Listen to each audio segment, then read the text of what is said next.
अस्सलामुअलैकुम। जिंदगी की हर कहानी हमें कुछ नया सिखाती है। तो चलिए आज की कहानी सुनते हैं। एक दिन स्कूल के लंच टाइम में अली ने देखा कि उसका एक क्लास फेलो खाना नहीं लाया। उसका चेहरा उदास था। अली ने बिना सोचे अपना लंच से शेयर कर लिया।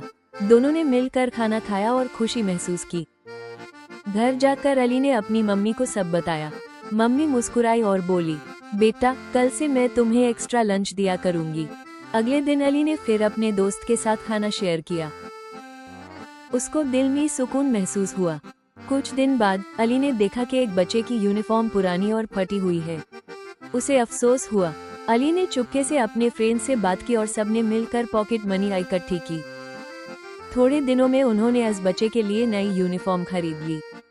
जब उसने पहनी, सबके चेहरे खुशी से चमक उठे। एक दिन अली ने देखा कि एक छोटा बच्चा अपना भारी बैग उठाकर मुश्किल से सीढ़ियां उतर रहा है। अली फौरन दौड़ कर गया और उसका बैग उठाया। टीचर ने कहा कि क्लासरूम थोड़ा गंदा हो गया है। अली ने फौरन झाड़ू ली और सफाई शुरू कर दी। धीरे धीरे सब बच्चे भी मदद करने लगे। घर जाकर जब अली ने सब बताया, मम्मी ने उसको गले लगाया और कहा, बेटा तुमने सबसे बड़ी बात सीख ली, दूसरों की मदद करना सबसे खूबसूरत आदत है। अगर आपको ये कहानी पसंद आई हो तो इसे दूसरों के साथ जरूर शेयर करें।